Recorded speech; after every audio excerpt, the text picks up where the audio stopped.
তো নমস্কাৰ বন্ধুসকল, মই ইউটিউব চেনেল আসাম গভৰ্ণমেণ্ট জবছলৈ আপোনালোকক পুনৰ এবাৰ স্বাগতম জনাইছোঁ অন্য এটা নতুন ভিডিঅ'লৈ। আৰু ভিডিঅ'টো সম্পূৰ্ণকৈ চোৱাৰ আগতে মোৰ চেনেলটো এবাৰ ছাবস্ক্ৰাইব কৰি ল'ব, যাতে এনেকুৱা ধৰণৰ চাকৰিৰ খবৰ আপোনালোকে সদায় চাই থাকিব পাৰে, ঠিক আছে। তো আহক ভিডিঅ'টো দেৰি নকৰি আৰম্ভ কৰোঁ।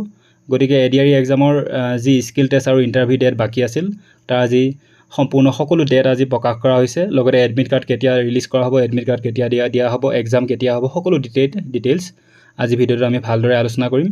তো আহক ভিডিঅ'টো আৰম্ভ কৰোঁ। তো SLRC will release the admit cards for skill test, driving test and interview of Group 3 and Group 4 candidates 8 জুন 2025 11 বজাৰ পৰা আৰম্ভ কৰা হ'ব, ঠিক আছে।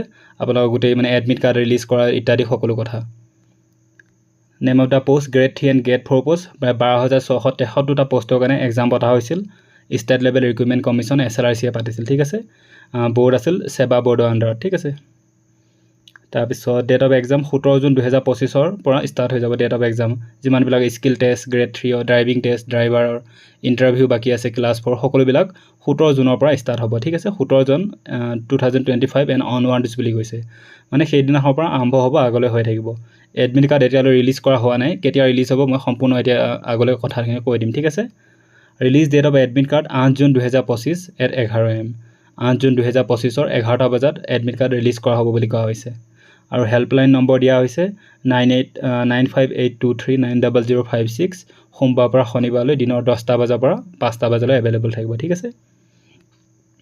তো আহক এতিয়া এক্সাম ডেটবিলাক কোৱা হৈছে ইয়াত। ক্লাছ 3 ড্ৰাইভাৰৰ বাবে ড্ৰাইভিং টেষ্ট হ'ব 15 পৰা 20 জুনৰ ভিতৰত হৈ থাকিব, ঠিক আছে। আৰু ক্লাছ 3 SSLC স্কিল টেষ্ট হ'ব 2 জুলাইৰ পৰা 5 জুলাইলৈ হ'ব, ঠিক আছে। আৰু ক্লাছ 3 গ্ৰেজুৱেশ্যনৰ কাৰণে যি স্কিল টেষ্ট হ'বলগীয়া আছে সেয়া হ'ব 2 জুনৰ পৰা 5 জুলাই 2025লৈ, ঠিক আছে। আৰু ক্লাছ 3 যি ষ্টেন'গ্ৰাফাৰ যি স্কিল টেষ্ট হ'বলৈ গৈ আছে সেয়া হ'ব 17 পৰা 20 জুনৰ ভিতৰত হ'ব, ঠিক আছে। আৰু ক্লাছ 4ৰ 8 পাছ আৰু SSLC লেভেলৰ যি পোষ্ট আছিল সেয়া ইণ্টাৰভিউ হ'ব তাৰ 17 জুন 2025 পৰা আৰম্ভ হ'ব, ঠিক আছে। ইয়াৰ পিছত কি কৈছে নটিছখনত, আৰু এডমিট কাৰ্ড ৰিলিজ কেতিয়া দিয়া হ'ব। ক্লাছ 3 ড্ৰাইভাৰৰ কাৰণে এডমিট কাৰ্ড দিয়া হ'ব 8 জুন 2025, 8 তাৰিখে দিয়া হ'ব, ঠিক আছে, জুনৰ। আৰু ক্লাছ 3 SSLC লেভেলৰ যি পোষ্টৰ কাৰণে যি এক্সাম হৈছিল তাৰ এডমিট কাৰ্ড ৰিলিজ দিয়া হ'ব 25 জুন 2025।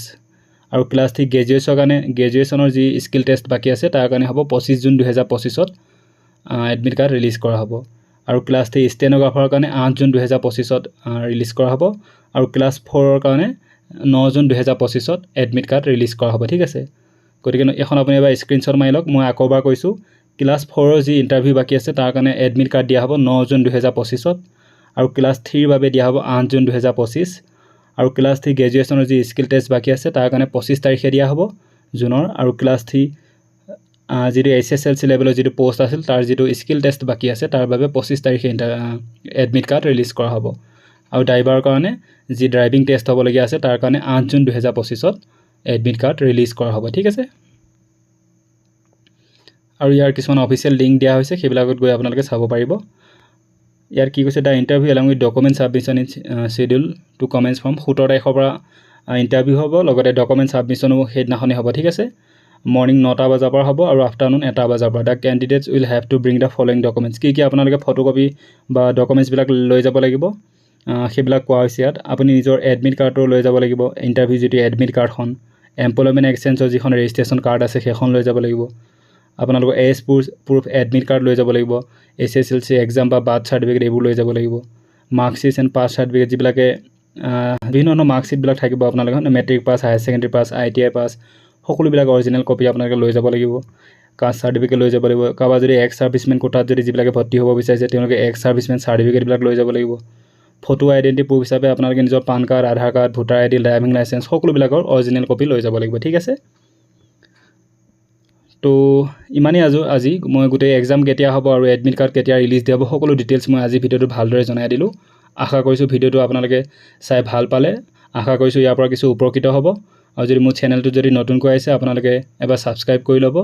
আৰু প্লিজ ভিডিঅ'টো সকলোলৈ শ্বেয়াৰ কৰিব, যাতে সকলোৱে কথাখিনি গম পায় যে কেতিয়া এডমিট কাৰ্ড দিয়া হ'ব আৰু কেতিয়া এক্সাম ডেট হ'ব, ঠিক আছে। তো ধন্যবাদ। জয় হিন্দ, জয় অসম।